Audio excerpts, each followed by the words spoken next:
This is 99.9 The Wave and 97.9 Roy Rat Radio, and we are here with Bill Williamson. Bill was on the island for a long time, and we're really happy to have him actually here to be able to tell us some of the ways that things were back in the day, and he's back here to visit again. Are you on a 480? Is that? I'm a 480. Okay, awesome. So, and what made you come back to Quaj? I wanted to play a little water polo one more time, and my birthday is February 29th. I thought, where's the best place to spend that? Where I spent the 16th and the 17th, and this would be my 18th because I'm a leap year.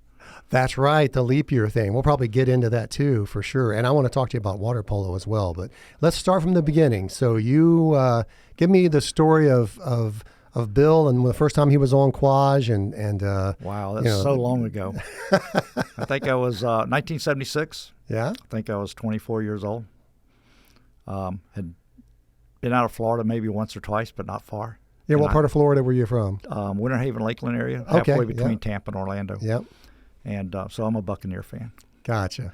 So a lot of minor league baseball down there too. Yeah, a lot of baseball. Yeah. So I thought, well, I'd never been to Hawaii, so this would be a trip to Hawaii. So this would be cool, and we'll go see what this job is. It was a telemetry job.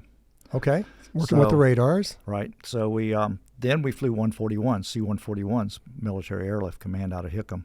And that was pretty exciting for a 24-year-old that had never been out of Florida.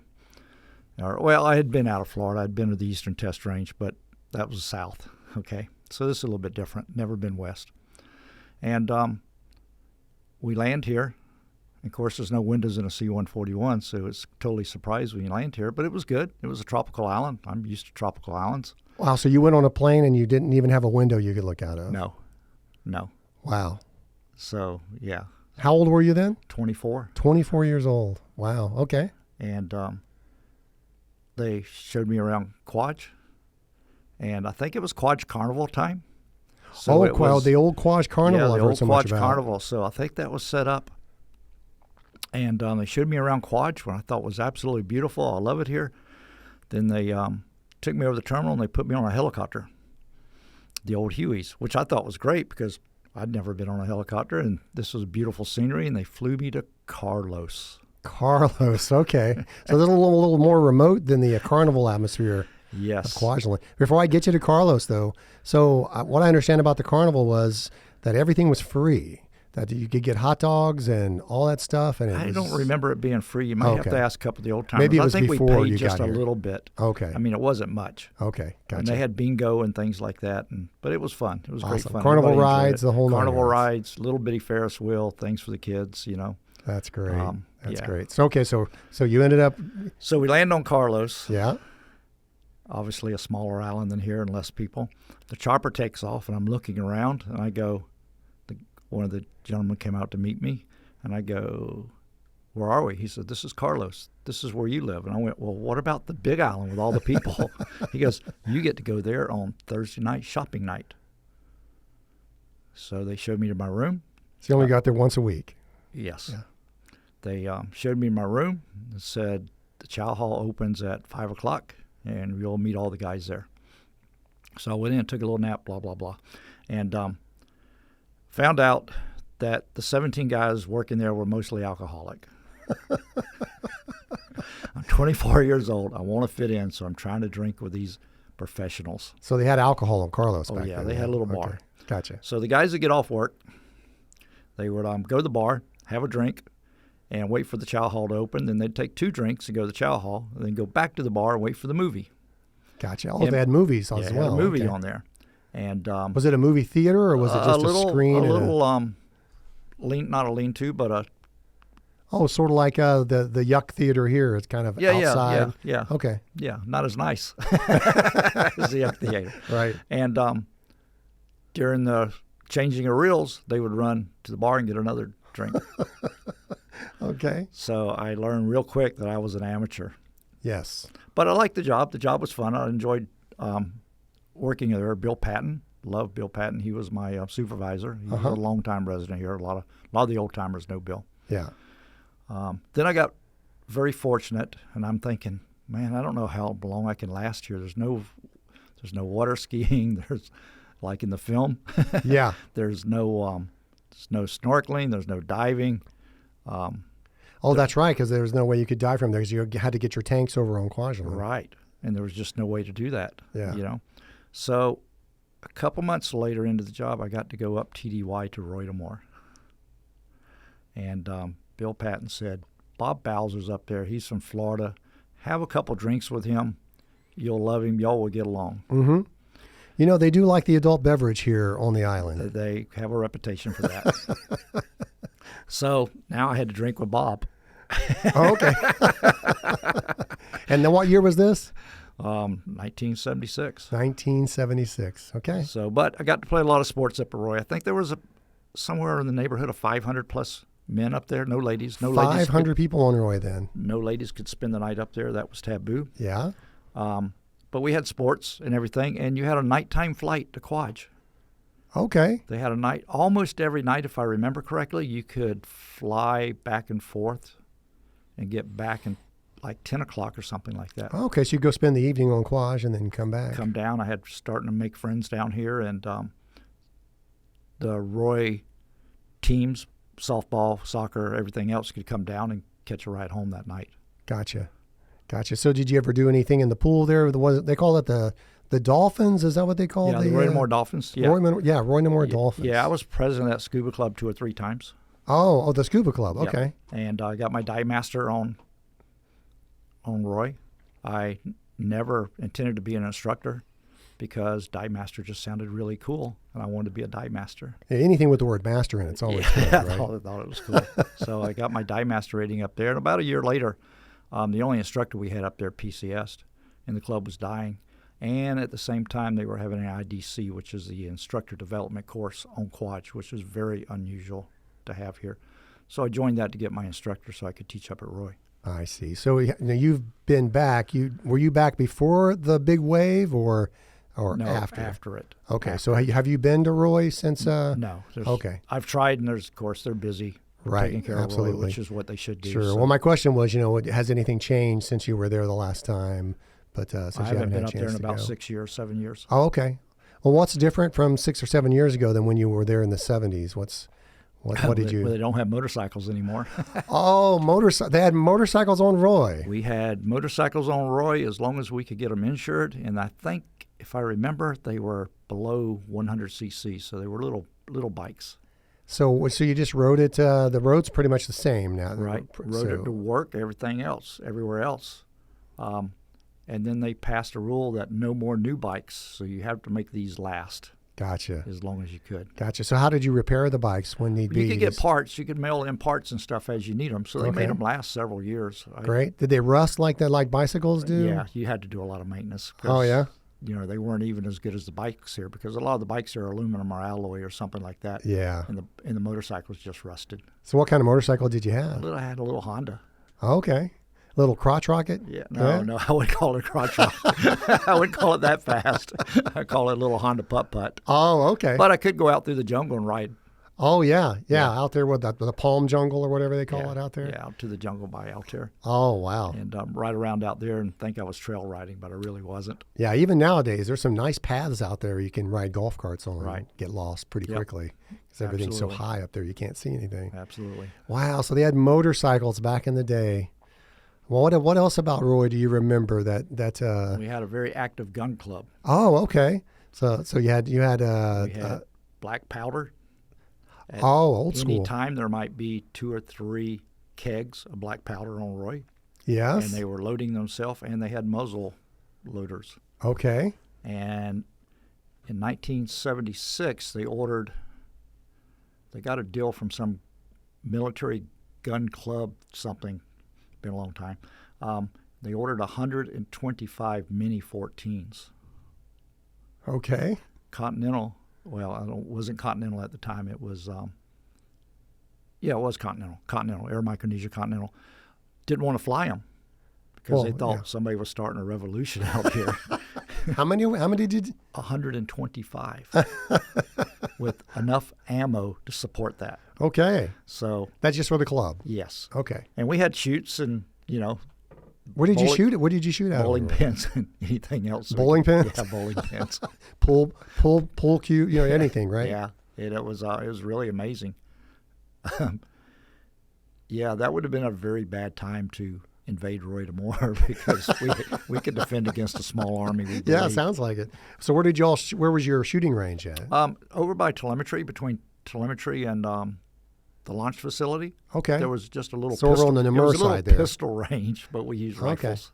Okay, so over on the Namur side, you kept away from the BQs and No, over on the over on the BQ side. oh, on the BQ Yeah, side. Okay. telemetry is just past the chow hall. Oh, that telemetry. Okay. Yeah. All right. Yeah. Excuse me. I go to Roy on for the weekend sometimes, but I don't do the mission side. You know, I'm Right. just doing AFN stuff. So, but it was pretty active. Pretty active. Wow. So nowadays, let's see, they had the outrigger, they have the Roy Cafe and the shopette. Was all that They had the Jackaroo when I first got there. Jackaroo? The big Jackaroo club was over by the terminal, Okay. by the boat ramp. Okay. Between the boat ramp It and the was not terminal. very active. They were not doing any shows there or anything, but we were gathering there for sunset. And then we could drive trucks. Nobody cared if you used a truck.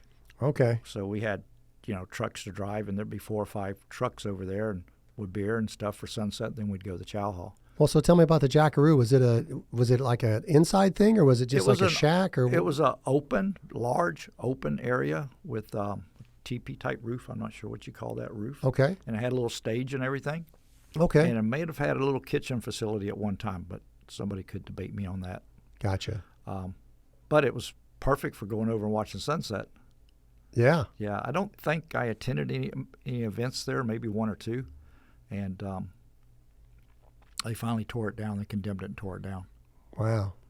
Yeah, that happens a lot around here. Yeah, How about the Gabby Shack? Was the Gabby Shack around then? the Gabby Shack was around? Sad to hear that burn down because that Yes. was dearly loved by most of the Roy personnel, the Roy Rats. Even the 4 years I've been here, I've had many great memories. A lot of parties at the Gabby Shack. Yeah. Very sad to hear that's gone. There was some talk before the wave that they might be bringing that back, but now there's so many other priorities. I'm sure. Well, I'm hearing rumor now that the old Parrot Head Club there might be rebuilt too. Parrot Head Club is Yeah. that? I know there's a spot. There's a little plaque over kind of across from the airport. Yes. That says Parrot Head Club, and but there's really not much over there except a picnic table. I think. Yeah, I don't know the whole story there, but they tore it down because it was condemned and they were going to rebuild it, and then something happened, something quadrical happened, and it didn't get rebuilt. So somebody, I think, is taking up that battle now and trying to ask questions about getting it rebuilt, which would be great because it was a nice hangout place, and a lot of the people that were flying back and forth then would go over there and hang out, until their plane arrived. Now, back in the day, they flew almost 200 people to Roy every day. That's a lot. I mean, the radars were full. We were doing a lot of experimenting. Now it's pretty much O&M. Right. Now, who was the main force out here during that time? GT had Altair, and Okay. RCA had the AOS, the optic sight, and the other radars. Okay. And they were when big- Trade X was here then? Yes. Or? Okay. Yes. And they were big powerhouses. It was easy to replace people because they normally had somebody on site or coming this way when somebody PCS'd because they were big radar houses at the time. And the nice thing about it, we got GTE and RCA benefits and the same pay as we would get in the States with the same overtime, same shift differential, and things like that. So the money was good. Wow, that sounds great. So that was pre-Ronald Reagan missile defense, right? Pre-1992, 94, something like that. Okay, gotcha. Yeah. And let's see, anything else on Roy? Oh, I have one story that I'd like you to tell. You kind of told me when we met the first time, and this is near and dear to my heart, being an AFN person here for the last 4 years. But when you were on Roy, I understand you created your own AFN TV channel, from what I understand. Well, Charlie Felton, they called him Tuna, a legend in his own time, kind of started this, and we just chipped in. And they took a little amplifier out of stock and put it on a little pole outside his window. Now, And this was, which BQ was this? Ajax. Ajax, okay. Ajax probably 246, probably Ajax 6 or 7 room down there. But RCA had given us the opportunity to buy VCRs. And, at that time they were the size of a suitcase and they cost about $1,200. Yes. And they said, you can buy them, we'll ship them, and we'll take it out of your check for 2 years. Right, and for those of the kids who are watching or listening right now, that stands for video cassette recorder. Right, and they were huge. Yes. They were huge. And on the back of those, it had Channel 3 and Channel 4. So when Charlie so you Felton, could modulate it to go to a TV, because of those days the TVs didn't have audio and video inputs. Correct. Right. Yeah. Correct. So you could play it that way. And Charlie Felton happened to pick Channel 4, and Channel 4 Roy D'Amore TV, Parrot TV was born. Roy D'Amore, Channel 4, Pirate TV. So they had made a deal with a company in Hawaii. Remember, you had to belong to a tape club to get much. And they would mail them out here 4, 5, 6 at a time and give us, not charge us for being late getting them back because of the mail. As long as I think there's one of those tape clubs that are actually still looking for me. You know? I didn't mail return. them that. I didn't mail them that check, So then Jim Caskey, loved Jim Caskey's on Facebook with him, a great guy. He was the RCA manager for years and years and years. Good people. He called all the Roy personnel into the conference room one day, and he said, I don't know what's going on up here, but I got a letter from the command, and somebody's running an illegal TV station on Roy D'Amore. And we're all going, us? And he went down. As he read the letter, he inserted the names of everybody involved. Oh, no. So he knew everybody that was involved. And he told us, cannot radiate over the air. Can't radiate any illegal TV signals over radiate over the air. So the next weekend, we're thinking about that, and we all agreed over a couple of beers on Roy that Mr. Caskey did say, you cannot radiate over the air. Well, he didn't say anything about cable, did he? And Channel 4 cable was born. I think I know where this is going. Yes. So did you bury the cable underground between the BQs, or how did you? No, Ajax BQ in the hallway has a little crawl space. Okay. And I was like the smallest one at the time, so I had to crawl up there and go down the length, and everybody drilled in from their rooms, and we put splitters, used the same amplifier that we'd been over the air with, and boom. And then it just, over the years, expanded and got better and better. We had Super Bowl pools that raised, 2 years in a row, we raised $10,000 each year to buy new movies. Oh. One of the programmers had written a program on one of the VAX computers to handle the movie schedule because it was getting VAX larger. computers, that brings back some That's memories. old, Wow. size of a Volkswagen, right? Yeah. Yeah. So anyway, and it just got better and better, and then it got moved around a little bit depending on who had shift workers that could keep the tapes running, and it eventually was 24/7 with I don't know, we must have had 400 or 500 tapes. So how did someone literally like hand feeding these tapes? Yes. Somebody hanging around 24 hours a day to do that? Well, it went to either a guard desk, because the radars had guards then. Okay. For a while it was at Altair, the guard desk, and then for a while it was at the police station because they were manned 24/7. So the police would actually change out the tapes for you? Yes. Well, Bill, that is just an awesome story. I can just see that happening on Roy. Oh, it did. Believe me. So the kinds of movies that you used to play, like what? Give me an idea. Oh, we had all the hit movies, anything we could buy. Yeah, was there anything more popular than anything else? And no, but we don't want to go X-rated here on the air, but no, we actually during Halloween it would kick up Halloween movies, and during Christmas would kick up Christmas movies, and 4th of July and things like that. Just like AFN Movie does right now. Like AFN Movie. Well, that's amazing. Now, at the time, did you have any other AFN channels there? We had a kind of a repeater. We had which I think we talked about, the AFN FM station. Roy Rat Radio. Roy Rat Radio. Yeah. That was somewhat legal. Was that an AM station back then, or was it an FM? No, it was FM. It was FM. It was okay. FM station. Yeah. But it was only powerful enough to cover around the BQs. Yeah. It wasn't very much. And then we got our hands on a new antenna. Nice. From the broadcast people back in the States, and they said, we'll send you a 1-bay antenna. Nice. And I forget the name of the company, but they said, all we want is a picture of it mounted on your pole, because it's on top of a telephone pole. Okay, over by the BQs. Yeah. Okay. And then all of a sudden, Third Island could hear us because that one bay was the best antenna we'd ever had in our Yeah. life. You know how many watts it was running or anything Nah, like I that? don't remember. Don't remember? I didn't do a program. Every now and then I'd go in to help, but different people would do programs, Yes. and play what they wanted to play, country, western, rock and roll, or whatever. Yeah. But I'd just go in and hang out with friends, usually Gotcha. drinking beer. Yeah, and eventually they moved it over to the airport, to that building. On And, that tower, right? Yeah. In fact, it's still on that tower. 97.9 Roy Rat Radio is still active. And they're reduplicating, They're rebroadcasting what? You're rebroadcasting from here. Okay. So out of this studio, we simulcast both Quaj and Roy. Now, I'll tell you a story that I don't know firsthand, but I believe it. One Christmas, there used to be a Brand X out here. The Russians had a trawler that circled Quaj all the time, picking up data. And So this is like a Russian spy ship or a something? Russian spy Okay. ship. They called Gotcha. it Brand X. Brand X. Brand Okay. X. And there's pictures floating around.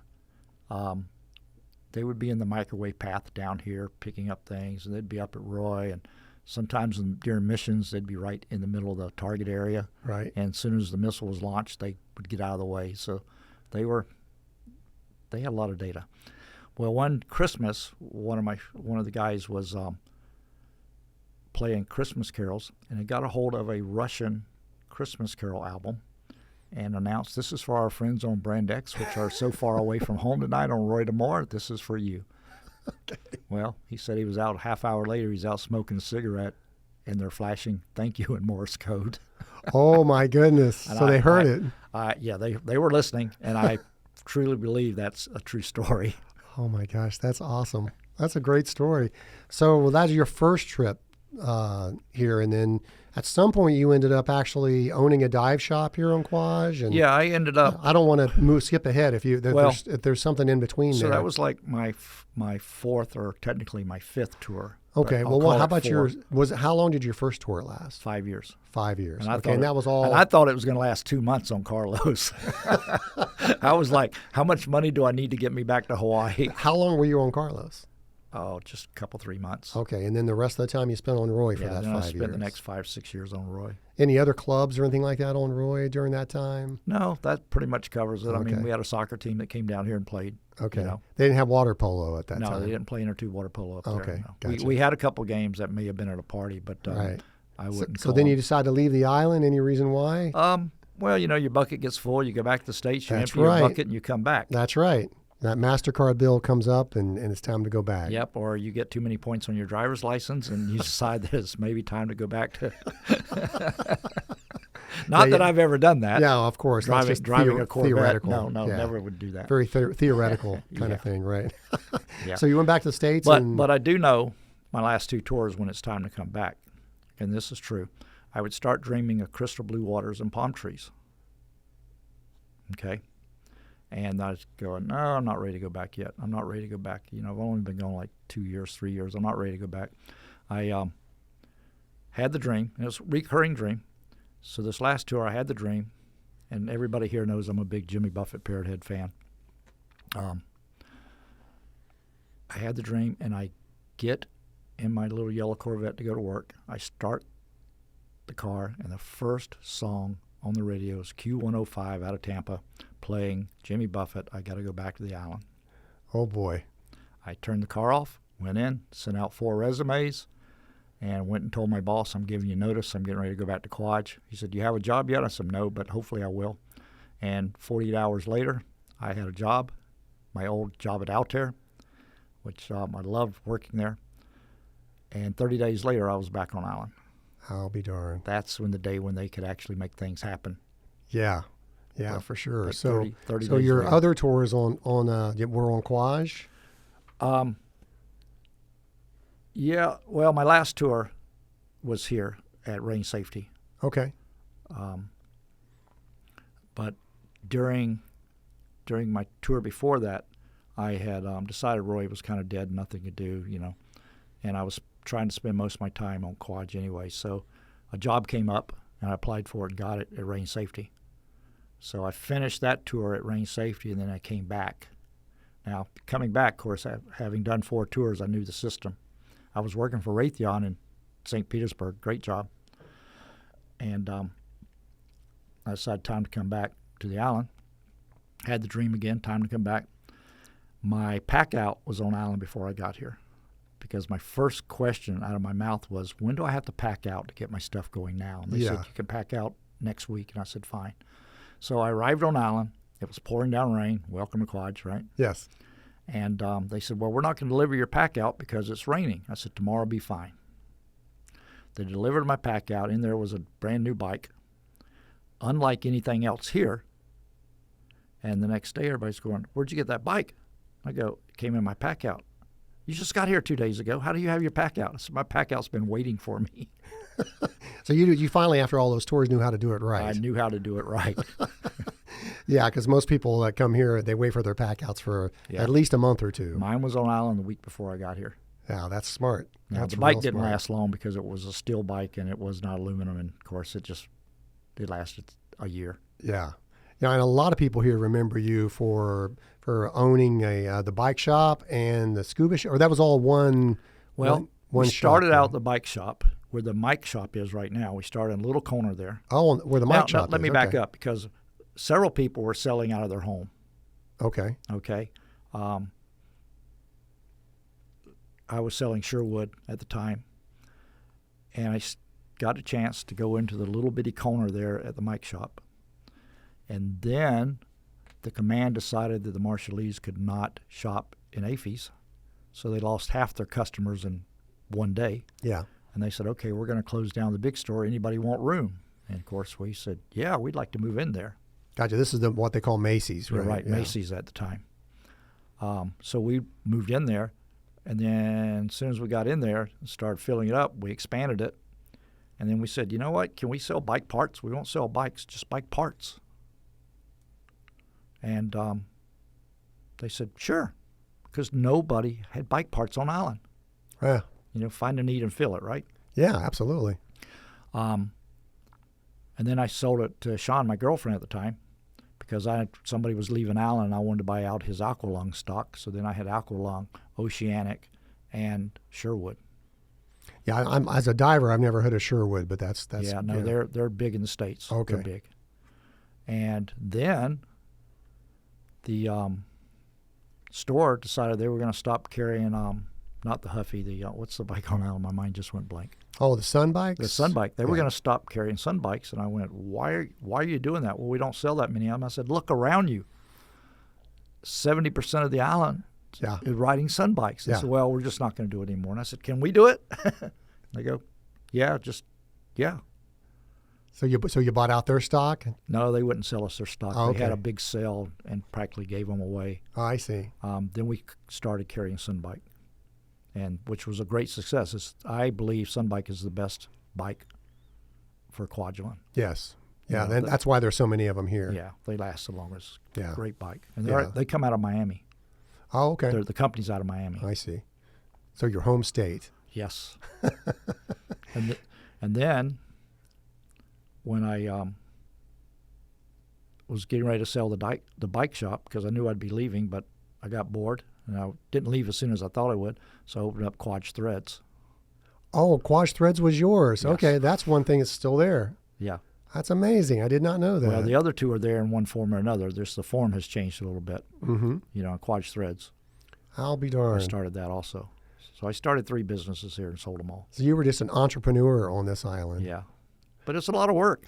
Yeah. I mean, you ask any of the people running shops now, and they're up at 2 o'clock in the morning calling the States, and now it's really difficult to ship things in, so they're always working that problem. I'm glad I had them when I did. I'm glad I don't have them now. Yeah. So how long were you doing that? I had Quaj Threads only had 2 weeks, and somebody bought it. Oh, okay. A friend came to me and said, I want to buy it. And I said, it's not a proven concept yet. I don't know if this is going to work. He said, everything else you do works. I'll buy it. And I gave him a price. And he said, how do you want it? I said, check. He wrote me a check. Okay. So I washed my hands of that, too. Yeah, and then I PCS'd. So did you dive a lot while you were here since you owned the dive shop, or did that keep you pretty busy? The dive shop keeps you busy, but I was still trying to instruct some, but I wasn't instructing as much as I would have been. But I don't know how many dives I have here. I have 3,000 plus dives here. Wow. Any memorable dives you want to share? We were talking about something last night, and most people don't know this. We were looking for a wreck up at Roy. And we were doing a lot. We didn't have all the nice fancy gear that Dan Farham has now to look for stuff. Yeah, we're dragging behind the boat, making dives, all kind of depth sounder, and all kind of things like that. And we'd probably made 40 dives trying to find this wreck that we thought was. We had action reports that it was listing, burning, smoking, leaking oil, going in circles, everything before sinking. And it was the action reports didn't have any further information. When the planes came back from the carriers the next day, the ship was gone and there was oil there. So they thought it sank somewhere near North Pass. Right. So we're making dives up there, and we come across a bunch of airplane wings, crates. Well, the crates were gone, the wood was gone, but crates and crates and crates of airplane wings.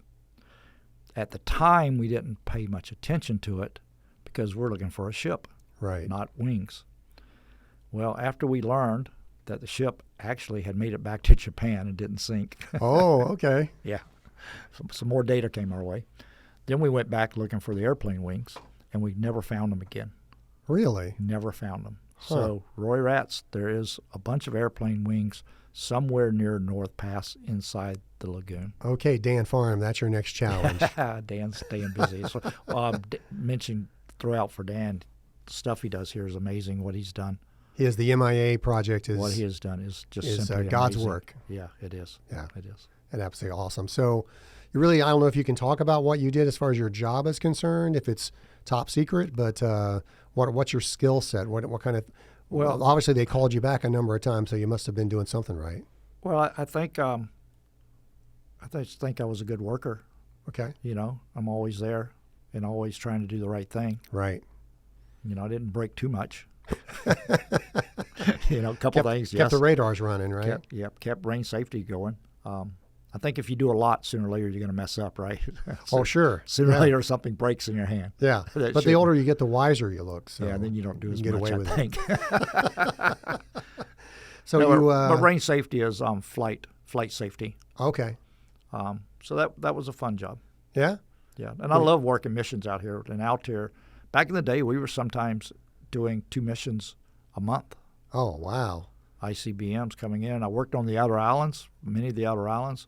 For a while, I was working on a project called MMS, not MMW, MMS.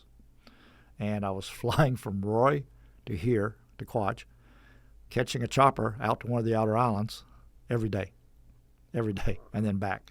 And finally I said, guys, just give me a room, give me a spare room, you know, so I don't have to make this commute every day. Yeah. But that was a fun system. So the thrill of that first helicopter ride over to Carlos probably wore off pretty quick.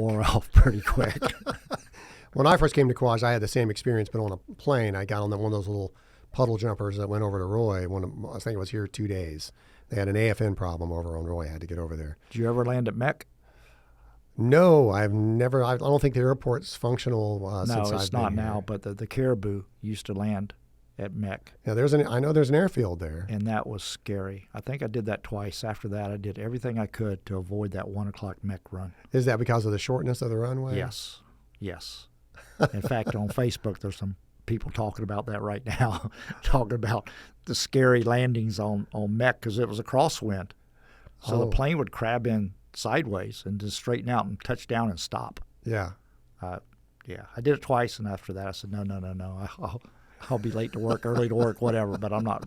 He's going to take the boat. Yeah. Well, it's not that far of a boat ride, really.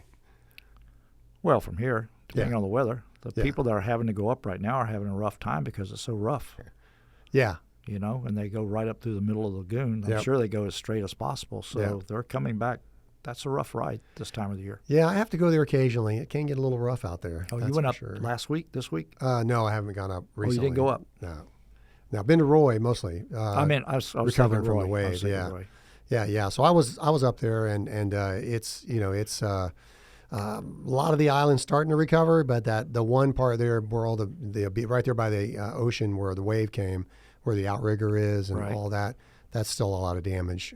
The Roy Cafe, obviously, they're trying to get that working again, and they're really focusing on that so they can feed people and do some of the basic stuff. But the water's back, and most of the internet is back. So they're Now, when getting you there. say the water back, is it lens wells? The lens wells are going to be messed up for a couple of years. I'm not a water person, but from what they tell me, you can drink the water there without having to boil it. So Oh, that's good. Well, I could be wrong. I'm not a water person either. so what? Do you have any other good stories you'd like to share with us while you're here? Oh, You're here there's for lots so of long. stories, but some of these we. How about we won't- working in flights in the flight safety area? Any mission stories? Well, that are not classified that you can share? No, we tracked SpaceX when they first came out, Oh, okay. and they had some mishaps. They had a couple mishaps, but they were young, energetic, inspiring. Yes. But they learned the hard way, same as NASA did back in the 50s and 60s. Yeah. So that was kind of interesting to support them. Yeah, they've come a long way. So, but yeah, other things can't talk about much. Yeah, I'm sure. So you've come back. How did that come about? I've been trying to come back for a couple of years just to play water polo and see friends and stuff, and Yeah. I didn't realize it had been 6 years since I PCS'd till I'm on the airplane in, and I'm starting to count, and I'm going, wait a minute, this takes 2 hands. This is 6 years. I didn't realize it had been that long. But Quad's is a boomerang. Everybody comes back, right? That's why the island is shaped like a boomerang. Yeah. Yeah. And it's nice to come back, play a little inner tube water polo. I'm guessing this will probably be my last trip to Kwajalein Oh, is that after right? all these years. Well, you never say never. Never say never, and I've never said that. Somebody, when I got off the plane, somebody said, "You said you'd never be back." I said, "I've never, ever said that," because, like you said, it's shaped like a boomerang. That's right. And I'm a leap year baby, born February 29th, 1952. So this is my 18th birthday coming up, and that's my story, and I'm sticking to it. Well, congratulations. You look a day over 17. Day over 70. I remember some of my 16th birthday and all of my 17th. No, about half of my 17th birthday I remember. Okay. But we won't go there. But everybody's invited. It's a Jimmy Buffett Parrot Head party. We ask everybody to dress accordingly, Okay. which is Parrot Head style, which is tacky aloha. I know it well. Yeah. It's pretty easy to do on this island. So we're going to have New Orleans style gumbo. Jimmy Buffett sings a song. I'll sing for gumbo. Yeah. So we're going to do that. We're going to have cheeseburgers. Yep. Because this And- is almost paradise. If we didn't have to work, we would call it paradise. Well, I tell you what, everybody's working, so I'm like, okay, I need somebody to dive with. I need somebody to go, do things with. Yeah. Well, we call the people that don't work here fluff. I don't know if Yes. they called them that back in the day or not. Yeah, they did. They've always called them fluff. Yeah, and I would yeah. love to be fluff. Yeah, I would too. Any single ladies out there? All right, so you got a big birthday planned, your 18th birthday, At the Yacht Club. At the February Yacht Club? 29th. We start just before sunset. February 29th, just before sunset. We'll be playing games. We'll be playing all kind of coconut games, coconut toss, coconut throw. How many coconuts can a coconut holder hold? Keeping score. And we're probably going to do coconut bowling on the beach. Awesome. That sounds good. Can you tell me a little bit about your water polo? Inner tube water polo. Someone told me that you were really good at it, and you had a classic shot that you. I don't know if I have any more. I put 3 in the dink the other day. Oh, did you? But I used to have a really good backhand. But Bob Ford, a long time ago, had Cliff Pryor's job.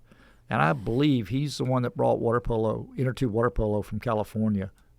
And somebody could argue this with me, and I wouldn't put up much of a fight. But I think Bob Ford brought it here.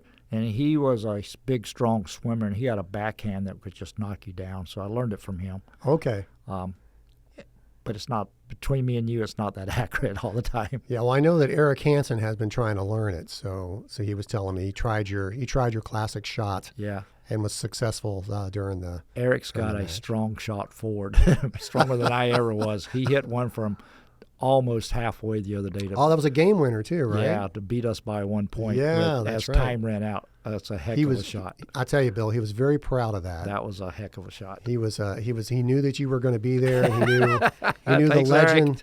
He knew the legend that was Bill Williamson. So he's my next door neighbor. So he stuck his head over the fence and was so excited to tell me. Yeah, So, no, that was a great shot. yeah. I can't believe he made it. I can't believe nobody stopped it. But it was a hard shot. I can't throw the ball that hard anymore. Yeah. Well, he's a big man. Yep. So. Yep. So anything else, Bill, you'd like to share with us while you're here? Nope. I think we've probably covered enough to get me thrown off the island. Cover that? I doubt that. So how long are you here past your birthday? Yes, I'll be here maybe a week or two past my birthday. I'm meeting some ex-Quads people from Florida and from South Korea in Chuuk on the 21st, and we're going diving there. Oh, wonderful. Chuuk's a wonderful place to dive. Yeah, all you divers, if you get a chance or make a chance, go to Chuuk. It's the #1 wreck diving in the world. Quads was rated #4 by Skin Diver magazine several years ago, which we were really surprised we were #4 because nobody gets to come here but Quads divers. Yeah, it's the most beautiful place no one's ever seen, right? I know. And enjoy the diving here because, believe me, it's fairly inexpensive compared to the rest of the world. That's for sure. Well, we'll take that consideration. And if you guys are out and about and you see Bill, please say hi. And I'm sure he'd love to share some stories he probably didn't share with us. Here. Some I can't tell here. For all the good stories, you can check with Bill. But thank you for coming today, Bill. And it's a pleasure to having you back on the island. Thanks, and John. Thank you for taking the time to come in and talk with us. And we will all try to be there on February the 29th for your 18th birthday party. 18th, that's my story. Thank you, Bill. Thanks.